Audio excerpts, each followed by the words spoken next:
Moradores do Ribeirão Verde vão à justiça cobrar agilidade em obras de duplicação da principal avenida do complexo. A construção está parada há meses, um problema previsto desde a abertura da licitação, já que a Prime Infraestrutura havia sido autuada por atrasos em outras obras no Jardim Itaú. Quem mora ou trabalha no Ribeirão Verde, zona leste da cidade, gasta muito tempo nos congestionamentos da Avenida Antônio Mugnat Marinsec. Não era para ser assim, já que a via de acesso ao complexo está em fase de duplicação, uma obra muito esperada pela comunidade local, mas que tem virado símbolo da ineficiência. Vai atrasar o trânsito aqui, mais ainda, e tem um porém, vai atrasar os ônibus. E isso prejudica mais ainda o povo que está dentro do bairro, esperando o ônibus. Então a empresa não está aqui e a gente quer que a obra seja concluída o mais rápido possível. A gente tem mais de 50 mil habitantes, só nesse pedacinho. É mais do que muita cidadezinha da região. Então a gente precisa de uma saída, porque só tem essa asfaltada. A construção está parada novamente. A Prime Infraestrutura, responsável pela duplicação, alega que precisa de autorização do governo municipal para entrar nos terrenos desapropriados e da remoção de postes de iluminação pública no futuro canteiro central da via. O executivo afirma que aprovou os pedidos e não existe pendências. Foi esse jogo de empurra que obrigou a Associação de Moradores a procurar o judiciário. São 35 milhões de reais de investimentos na área. Recursos do Programa de Aceleração do Crescimento 2, o PAC da Mobilidade Urbana. Esperamos que a Justiça chame a Prefeitura e a empresa para realmente saber até onde a Prefeitura está falando a verdade, até onde a empresa está falando a verdade, prove juridicamente e tecnicamente para a Justiça que ambas as duas têm condições de executar essa obra, que dinheiro a gente sabe que tem e resolva definitivamente essa situação para nós aqui moradores. O projeto teve início em junho do ano passado, com a previsão de ser concluído em 24 meses.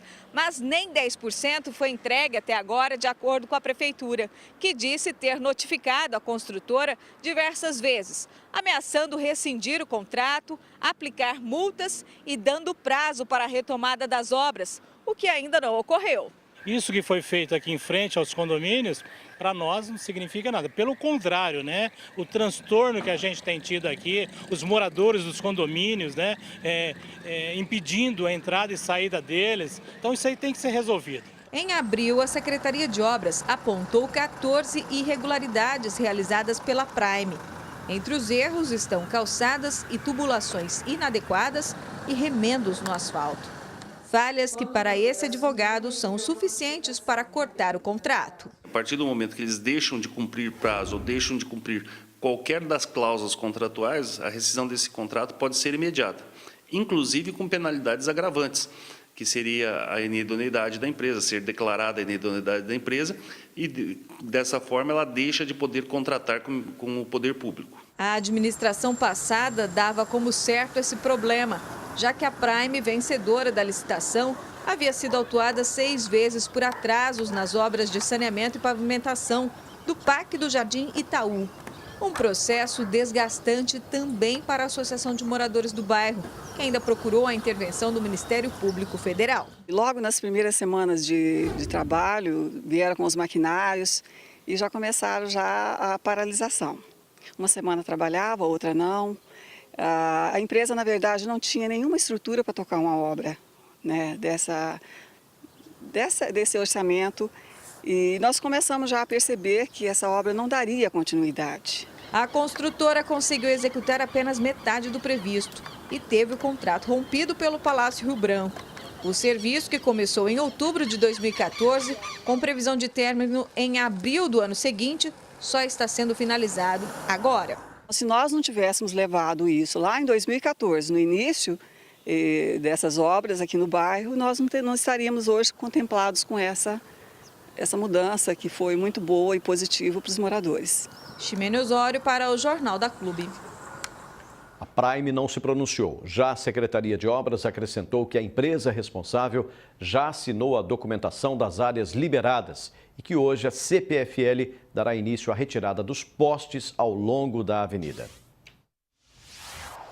Agora ao vivo, Thaís Mantoni traz mais informações. Thaís? Pois é, Pussi, era praticamente uma tragédia anunciada. A construtora que estava impedida de participar das licitações conseguiu reverter esse cenário na justiça. E é sobre isso que eu vou conversar agora com o José Elias Domingos, que é cientista político. O Poder Judiciário agora está sendo acionado pelos moradores. O que a gente pode esperar daqui para frente? Boa tarde. Boa tarde, Thaís. Boa tarde a todos. Pobre Ribeirão Preto, né? Ribeirão Preto. Passa ano, vem ano, vai ano e Ribeirão sofre com essa questão das licitações, né? Licitações irregulares, obras muito mal feitas. Quem sofre diretamente com isso é a população. A gente tem uma desarmonia, parece, nos três poderes de Ribeirão Preto, né? O Legislativo, o Executivo e o Judiciário, porque o Judiciário sempre está sendo invocado, e muitas vezes, para poder sanar problemas que vêm como resultado de uma má gestão da administração pública. A Ribeirão Preto vive um momento político, vem vivendo um momento político muito grave. Agora, sobre o contrato com essa empresa, se está previsto em lei o rompimento dele quando não há o cumprimento do acordo, por que a Prefeitura insiste em manter a construtora nessa obra? Essa é uma resposta que a Prefeitura tem que dar à população do Ribeirão Verde e também à população de uma forma geral. São 14 irregularidades, é dinheiro público envolvido. A Prefeitura tem que responder o quanto antes e falta de fato pulso firme. Ora, se não vem cumprindo o contrato, por que não rompe o contrato? Existem tantas empresas aí dispostas a prestar um serviço bem feito. A Prime já se mostrou uma empresa que não presta serviços bem feitos. Vide o caso do Jardim Itaú, né? Por que agora a Prefeitura não tem pulso firme para poder revogar esse contrato? Existe algum tipo de explicação para as obras públicas sofrer tanto atraso? Não é a primeira vez que a gente vê isso aqui em Ribeirão. Na verdade, a explicação, se a gente for pegar na história, né, a gente pega, por exemplo, um Raimundo Faoro explicando essa história da patronagem da política brasileira, essa relação muitas vezes promíscua entre o público e o privado. Ribeirão Preto não está longe disso, não. E é uma cidade muito rica, a população é uma população esforçada, uma população trabalhadora que merecia uma administração pública mais competente. A gente vê o caso também do Jardim Itaú, que é a mesma empresa. A população que atuou como fiscalizadora. Agora no Ribeirão Verde vai se repetir a mesma coisa? Vai se repetir porque parece que nesse caso também a Câmara não pode ser omissa. Então, como eu te disse, a gente tem um desequilíbrio em termos de atuação e fiscalização do poder público em torno de você colocar e empregar dinheiro público. A gente sabe que a população tem que ficar atenta, mas a gente também tem que cobrar o papel, por exemplo, dos vereadores, não só da administração pública por meio do Executivo. Ribeirão tem que ficar muito atenta, a população tem que ficar atenta e essas obras têm que terminar o quanto antes. E são os moradores que mais sofrem com isso. Transitar por lá gera um atraso muito grande e é muito complicado. Sim, a gente está falando de dignidade do cidadão do Ribeirão Verde, ele trabalha o dia inteiro, ele quer chegar em casa tranquilo, ele tem que enfrentar um trânsito caótico, a gente fala de direito à cidade. Estamos negando a boa parte da população do Ribeirão Verde, são ali 50 mil habitantes, o direito à cidade, isso é grave. Muito obrigada pela sua participação no Jornal da Clube e daqui a pouco eu volto com outras informações. Paulo Pussi. Obrigado, Thaís.